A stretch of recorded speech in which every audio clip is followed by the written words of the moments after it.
राजस्थान में कोरोना को लेकर जो माहौल चल रहा है उसमें बहुत सारे सवाल हैं जिनका जवाब सभी लोगों को चाहिए। राजस्थान संवाद की ये कोशिश है कि आपको सभी सवाल के जवाब सीधा सरकार से मिले और इसलिए आज काफी सारे सवालों के जवाब प्रदेश के चिकित्सा मंत्री रघु शर्मा ने दिए हैं। सर, सबसे पहले ये बताएं कि बाहर से राजस्थान आने वाले लोगों के लिए क्या क्या कंडीशंस रखी गई हैं? कंडीशन डाली गई है जो बाहर के राज्यों से यहाँ आएंगे, चाहे माइग्रेंट लेबर है चाहे प्रवासी राजस्थानी है, उनके लिए एक शर्त जो आवश्यक रूप से पालना करनी है वो है 14 दिन उनको क्वारंटाइन में रहना ही रहना होगा। और इसके लिए क्वारंटाइन फैसिलिटीज पूरी डेवलप की गई है राजस्थान में, चाहे गांव से लेके और कस्बों तक हो, पूरी तैयारी है। गांव के लोगों में भी डर है कि ये बाहर से आएंगे, हम तो अभी 48 दिन हो गए लॉकडाउन में, जो तपस्या की हमने गांव को सुरक्षित रखा है, अब कोई बाहर से संक्रमण लेके आए और पूरा गांव संक्रमित हो जाए या मोहल्ला संक्रमित हो जाए, वो भी उचित नहीं है। इसलिए राज्य सरकार ने यह व्यवस्था की है कि दूसरे राज्यों से जो भी आएंगे उनको 14 दिन आवश्यक रूप से क्वारंटाइन किया जाएगा और उनका हेल्थ चेकअप भी किया जाएगा। सर, कई सवाल लोगों के मन में हैं जो ट्रेन चलाई जा रही हैं उन पर भी हैं। सर, जो ट्रेन अब प्रदेश से चलाई जाएगी, क्या उससे हम सभी लोगों का सुचारू रूप से ट्रांसपोर्टेशन हो पाएगा? जो बात हुई थी पहले पॉइंट टू पॉइंट चलाने की बात हुई थी, फिर बाद में कल भारत सरकार ने अनुमति किया है कि आप स्टॉपेज के आधार पर भी 3-4 स्टॉपेज करके भी आप ट्रेन चल सकती है। तो ये हमारे लिए थोड़ा सुविधाजनक हो गया है। हमारे पास अलग अलग राज्यों से आने वाले लोगों का फीडबैक है जी। लेकिन एक मैंने बताया कि आपको उन राज्यों की स्वीकृति मिलने के बाद अगर जिला कलेक्टर के स्तर पे ऐसे लोगों को अनुमति दी जाएगी, उसमें नीचे के आदमी नहीं दे पाएंगे, तो वो जिला कलेक्टर से अनुमति ले लें तो आने जाने में कोई दिक्कत नहीं, ताकि उनको क्वारंटाइन में रखा जा सके 14 दिन के। इसके अलावा बाहर से आने वालों के लिए क्या क्वारंटाइन में रहना जरूरी है? कहां पर हम कॉल करके अपने आने जाने की जानकारी दर्ज करा सकते हैं, ये हमारे दर्शकों को बताएं। यहाँ आएगा जी, उसको आवश्यक रूप से क्वारंटाइन में 14 दिन रहना ही होगा जी।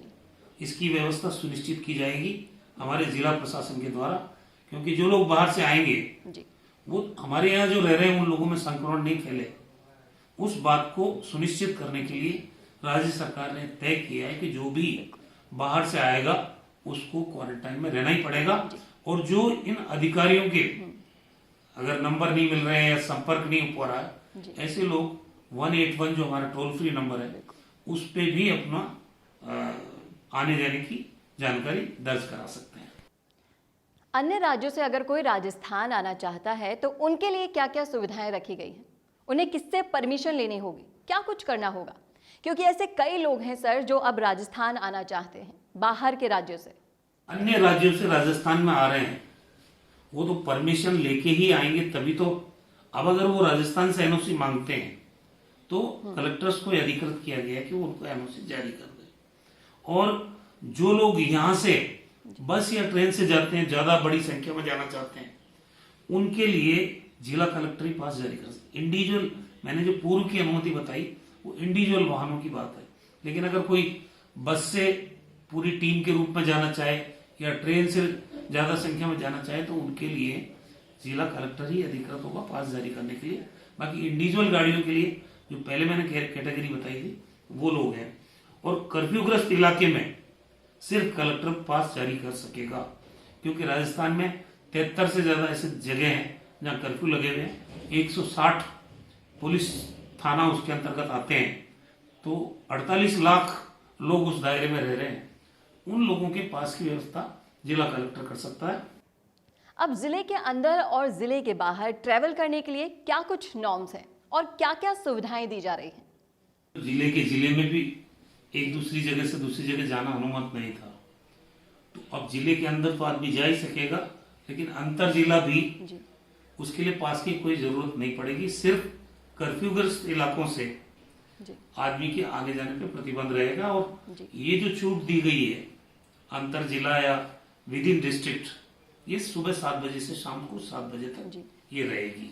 इसके अलावा जो दूसरे राज्यों में अपने स्वयं के वाहन से जाना चाहते हैं, ऐसे लोगों को पास हमारे जिला कलेक्टर भी जारी कर सकते हैं, पुलिस अधीक्षक भी कर सकते हैं, एसडीओ भी कर सकते हैं, डीवाईएसपी भी कर सकते हैं, तहसीलदार भी कर सकते हैं, आरटीओ भी कर सकते हैं, डीटीओ भी कर सकते हैं, एसएचओ भी कर सकते हैं और जिला उद्योग अधिकारी भी कर सकते हैं, क्योंकि कई जगह औद्योगिक गतिविधियों की वजह से आदमी को आना जाना पड़ता है। तो उसके लिए माइनिंग एक्टिविटीज के लिए ऐसी माइनिंग वो जारी कर सकता है। और महाप्रबंधक डीआईसी, रिको के भी जिला स्तरीय अधिकारी हैं, जो डीएलओज हैं, वो पास जारी कर सकते हैं जी। और वो अपने विभाग से जुड़ी हुई गतिविधियों के लिए जारी कर सकते हैं।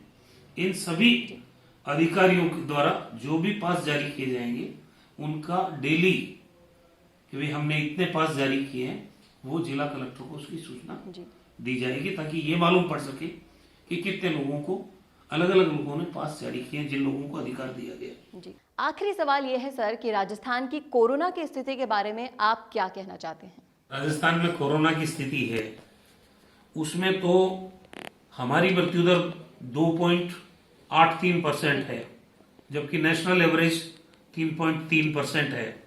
और मरीजों के ठीक होने का जो प्रतिशत है वो हमारा 58% है रिकवरी, जबकि राष्ट्रीय औसत लगभग आधा है, 29.9 है।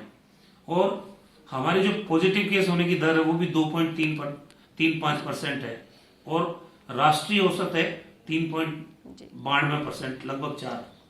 तो प्रदेश में दुगना होने का जो औसत है मरीजों का, वो राष्ट्रीय औसत 12 दिन है, हमारे 18 दिन में दुगने हो रहे हैं। तो राजस्थान में कुल मिला के कोरोना के संक्रमण की स्थिति है, अब तक 108 लोगों की मृत्यु हुई है और रिकवरी का परसेंटेज मैंने आपको बताया है 58% से ज्यादा रिकवरी है। तो ये जो मोर्टिलिटी रेट है ये भी नेशनल एवरेज से बहुत कम है। और प्लाज्मा थेरेपी हमने शुरू की है जयपुर और जोधपुर में, उसके बाद तो ये मोर्टिलिटी रेट में भी कमी आएगी। बिल्कुल। राजस्थान और पूरे देश में कोरोना के हालात से तो हम सभी वाकिफ हैं, लेकिन समझने वाली बात यह है कि इस स्थिति से जरूरत से ज्यादा तनाव में आने की कोई जरूरत नहीं है। राजस्थान की रिकवरी रेट 58% से भी ज्यादा हो गई है, यानी कि कोरोना से लोग बहुत तेजी से ठीक भी हो रहे हैं। इसके अलावा राजस्थान संवाद अपने दर्शकों से ये भी अपील करता है कि तनाव का माहौल बनाने से कोरोना के मरीजों पर मानसिक रूप से बहुत दबाव पड़ता है। इसलिए कोरोना को लेकर तनाव ना पैदा करें और ना ही उसे बढ़ाने का काम करें। क्या आपने कभी ऑनलाइन प्रमोशंस के बारे में कुछ सोचा है? नहीं? तो आपको सोचना चाहिए। चाहे आप फ्रीलांसर हो या आपका स्मॉल बिजनेस हो या फिर हो मल्टीनेशनल कंपनी, आपको अपने बिजनेस बढ़ाने के लिए 2 चीजों की आवश्यकता है। Number 1, attractive video. सोचिए, ऑनलाइन कस्टमर आपकी वेबसाइट पे आता है और उसे आप अपने प्रोडक्ट्स के बारे में एक अच्छे से वीडियो के साथ बताते हैं, जिससे आपका प्रोडक्ट अलग अलग सोशल मीडिया प्लेटफॉर्म से कस्टमर को अट्रैक्ट कर सकता है। इससे आप अपनी साइट पे ट्रैफिक को इंक्रीज कर सकते हैं, जो आपकी सर्च इंजन से आपकी SEO रैंक को इंप्रूव करता है। Number 2, attractive spokes person. आपके प्रोडक्ट को समझाने के लिए स्पोक्स पर्सन आपकी मदद करेगा। मिशी मीडिया सॉल्यूशंस देता है आपको एक अच्छा वीडियो एडवर्टाइजमेंट। मिशी मीडिया सॉल्यूशंस आपको सोशल मीडिया प्लेटफॉर्म्स के जरिए अपने प्रोडक्ट्स को आगे बढ़ाने में मदद करेगा, वो भी बिल्कुल किफायती दामों में। तो फिर देर किस बात की, आज ही कॉन्टैक्ट करें स्क्रीन पर दिए गए नंबर पर।